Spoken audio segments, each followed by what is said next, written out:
한국어 단어 조성 원리를 통한 한글 문해력 강좌 한자 공부의 왕도 401번째 시간인데요. 오늘 우리가 첫 번째로 살펴볼 한자는 덧붙이다 라는 의미의 첨자가 되겠습니다. 덧붙이다 라고 하는 것은 통상 현재 있는 상태에서 추가로 더 붙여 넣는 것을 얘기한다, 이렇게 보실 수 있겠습니다. 둘, 셋, 넷, 다섯, 여섯, 일곱, 여덟, 아홉, 열, 열하나 해서 총 11획에 해당하는 한자가 되겠습니다. 첨이라고 하는 것은 새로 만드는 것이 아니고 기존에 있는 것에 무엇인가를 추가하는 것을 얘기한다고 보시면 되겠습니다. 첨부하다 라고 하는 것은 기존에 무엇인가 있는 것에 끼워 넣는 것을 얘기하고요. 통상 이제 여기서 끼워 넣는다 라고 하는 것은 중간에 넣는다기보다는 그 뒤편에 덧붙이는 것을 얘기한다고 보시면 되겠습니다. 요 첨부하다는 별첨하다 라는 의미를 갖게 되는데요. 별첨이라고 하는 것은 원래 기본이 되는 대상과는 관계없이 따로 떼어서 첨부하는 것을 얘기합니다.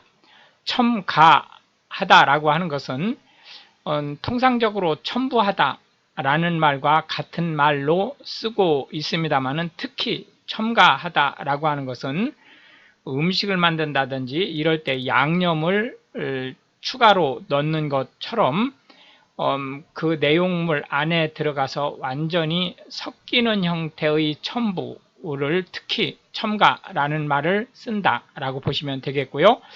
첨삭하다라는 말은 필요한 것은 보충하고 필요 없는 것은 빼내다 라는 의미로 통상 어떤 글에서 특히 이제 문장의 구성이라든지 이런 것에 알맞은 것은 그대로 놔두고 문제가 있는 것은 빼내고 또 부족한 것은 추가하는 그런 행위를 얘기한다고 보시면 되겠습니다. 첨언하다 라고 하는 것은 보충적인 의견을 덧붙이다 라는 뜻이고요. 금상첨화라고 하는 것은 금이 비단이란 뜻이죠. 비단 상 위에 첨 추가하다, 화 그림물 이라는 의미로 비단폭에 그림을 그려넣었다 라는 의미로 그러지 않아도 좋은 것에 무엇인가를 더 좋은 것을 추가함으로써 거의 최고 수준에 이르렀다 라는 의미를 가지고 있다, 이렇게 보시면 되겠습니다. 식품 첨가물은 식품에 추가되는 각종 물질을 얘기하는데요. 여기서 식품 첨가물은 본인이 알고 넣는 것도 있을 수 있지만 알지 못하는 사이에 딸려 들어가는 것도 있을 수 있습니다. 예를 들자면 농약 잔류 성분이라든지 이런 것들이 식품 첨가물에 포함될 뿐만 아니고 예를 들어서 이제 그 세척을 제대로 하지 않아 가지고 그 용기 안에 뭐 비눗물이라든지 이런 것들이 함께 들어갔다라고 할 때 이런 것도 모두 식품 첨가 물 안에 들어간다, 이렇게 보시면 되겠습니다. 의문 첨가라고 하는 것은 그 문법 구조상 어떤 그 음절, 여기서 음절이라면 자음일 수도 있고 모음일 수도 있죠.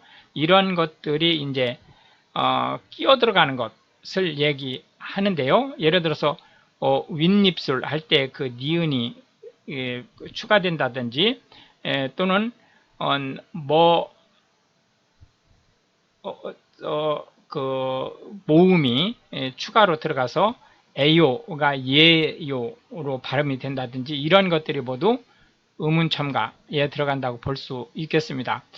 첨가어라고 하는 것은 언어 형태소의 그 한 유형이라고 볼 수 있는데요. 통상 한국어뿐만이 아니고 터키어, 일본어, 핀란드어 뭐 이런 언어들이 갖는 특징 중에 하나인데, 실질적인 의미를 가진 단어나 어간의 문법적인 기능을 가진 요소가 차례차례 결합돼서 문장 내에서 특이한 역할을 할 때 이걸 우리가 첨가 기능이 있는 언어다 라고 얘기를 합니다. 해서 무엇인가를 덧붙이다 라는 의미의 첨자에 대한 상대 개념으로는 떼내다 라는 의미의 감자를 들어 보았습니다. 두 번째로 살펴볼 한자는 표라는 의미의 표자가 되겠습니다.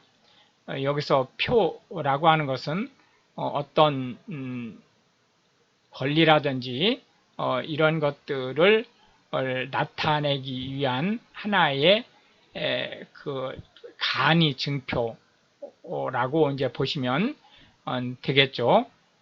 하나, 둘, 셋, 넷, 다섯, 여섯, 일곱, 여덟, 아홉, 열, 열하나에서 총 11획에 해당하는 한자가 되겠습니다. 해서 상호간에 약속된 규칙 범위 내에서 무엇인가를 대신하거나 또는 신호, 사인으로 주고받을 수 있는 것을 우리가 표라고 얘기한다고 보시면 되겠습니다. 차표라고 하는 것은 승차를 위한, 여기서 승차라고 하는 것은 대중교통의 요금을 대신하는 것을 얘기하는 거죠.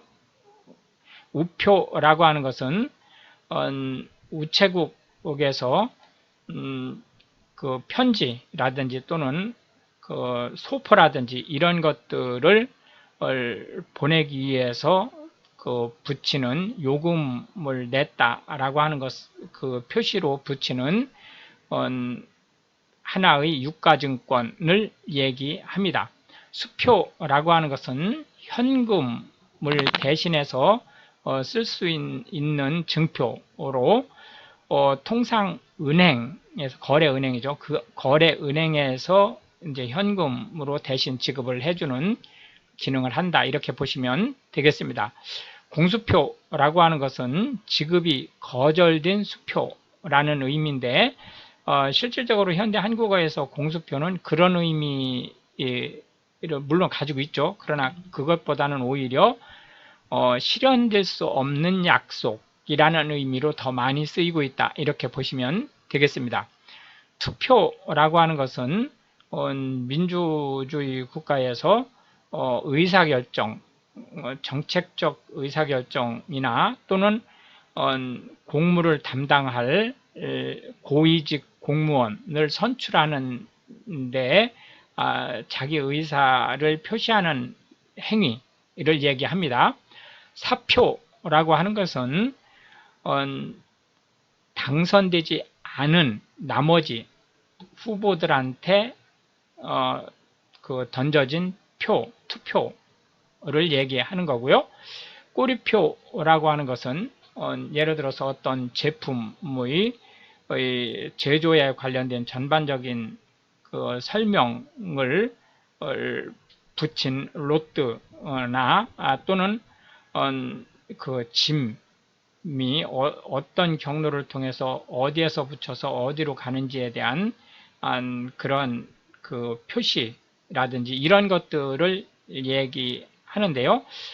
여기에다가 이제 그 현대 한국어에서는 추가적으로 어떤 일이 처음에 발생할 때부터 끝날 때까지의 그냥 그 건이 어떤 경로를 통해서 일이 쭉 진행되는지에 대한 이력이라는 의미로 역시 또는 출신 성분 이런 뜻으로 꼬리표라는 말을 쓰고 있다, 이렇게 보시면 되겠습니다. 전표라고 하는 것은 회계 처리에서 금전이 들어가거나 또는 나가는 또는 그 금전에 준하는 어떤 재산적 가치가 있는 것이 출입되는 거에 대한 그 명령서라고 이제 보실 수 있겠고요. 전표는 총계정 원장과 더불어서 회계, 특히 복식 부기 시스템에서 가장 중요한 2대 원장에 들어간다. 이렇게 이제 보시면 되겠습니다. 해서 표, 신호, 상호 간에 그 약속된 신호라는 의미의 표에 대한 상대 개념으로는 증명서라는 의미의 서자를 들어보았습니다. 마지막 세 번째로 체크할 한자는 현자가 되겠습니다. 현자는 매달다 라는 의미를 가지고 있는데요. 무엇인가를 꿰달아 매다 라는 의미로 쓰이고 있다. 이렇게 보시면 되겠습니다. 그래서 고을현자 밑에 마음심자를 써서 매달다 라는 의미의 현자가 이루어진다는 것을 볼 수 있는데요. 뭐 효수하다 이럴 때 그 매단다 라는 의미가 바로 이 현자에 나타난다. 이렇게 보시면 되겠습니다. 하나, 둘, 셋, 넷, 다섯, 여섯, 일곱, 여덟, 아홉, 열, 열하나, 열둘, 열셋, 열넷, 열다섯, 열여섯, 열일곱, 열여덟, 열아홉, 스물 해서 총 20획에 해당하는 한자가 되겠습니다.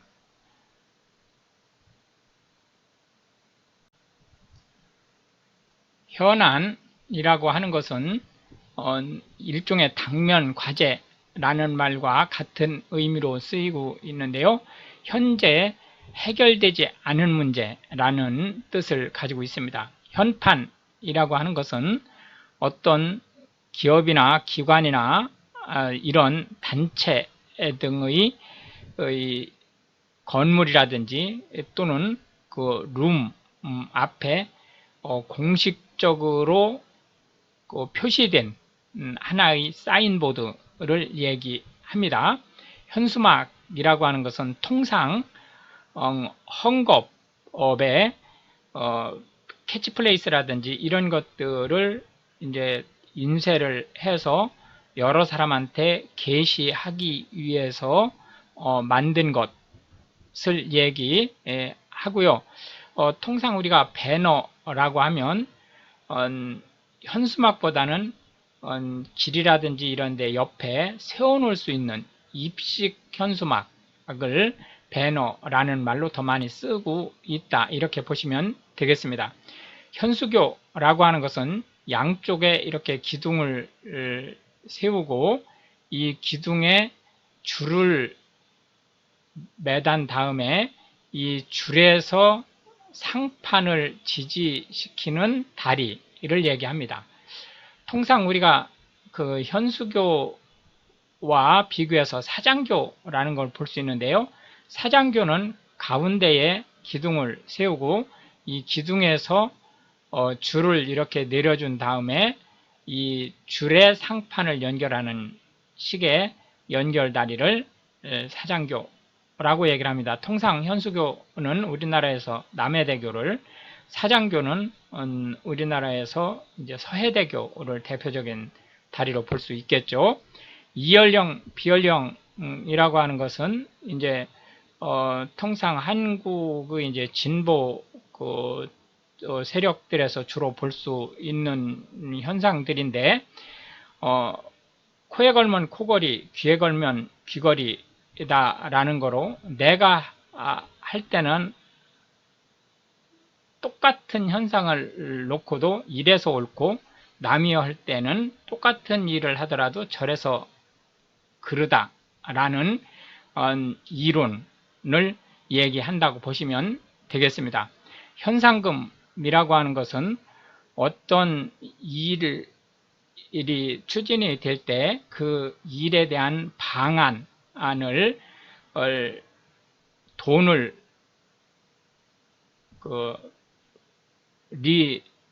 보상하는 것을 전제로 해서 그 방안을 모집하는 것이라든지 또는 범인이라든지 이런 그 정책적으로 일이 진행될 때 필요로 하는 체포에 필요한 정보를 불특정 다수인으로부터 받아들이고 그것이 이제 수사에 도움이 됐을 때에 또 역시 금전적 보상을 할 수 있는 그러한 형태의 그 보상 금을 얘기한다 이렇게 보시면 되겠습니다. 현가장치라고 하는 것은 바퀴가 지면과 마찰을 하면서 받는 충격을 탑승객한테 전달이 되지 않게 하기 위한 일종의 서스펜션 장치를 얘기한다 이렇게 보시면 되겠고, 현격하다 라고 하는 것은 눈에 확 뜨이게 차이가 있다 라는 말로 볼 수 있겠습니다. 현탄액이라고 하는 것은 용매 안에 용질이 녹아있는 것이 아니고 녹지 않은 상태로 떠 있는 그런 것을 얘기하는데요. 통상 예를 들어서 물에 밀가루가 풀어졌다든지 또는 홍수가 났을 때 그 흙가루가 강물과 함께 흘러져 내려가는 그 흙탕물이라든지 이런 것들이 이 현탄액의 대표적인 사례가 되겠습니다. 해서 매달다 라는 의미의 현자에 대한 상대 개념으로는 끌어내리다 라는 의미의 강자로 살펴보았습니다. 이렇게 해서 이제 오늘도 우리는 세 개의 한자와 각 한자에 대해서 현대 한국어에서 자주 쓰이고 있는 9개씩의 단어 및 그 상대 개념의 한자를 살펴보았는데, 이것이 한글 문해력 향상에 도움이 되고 특히 외국인으로서 한국어를 배우시는 분들한테 한글 단어 조성의 원리 및 한글 단어가 어떻게 파생돼 나가는지 발전해 나가는지에 대한 폭넓은 이해를 할 수 있게 되기를 바라겠습니다. 우크라이나를 기대해 주시고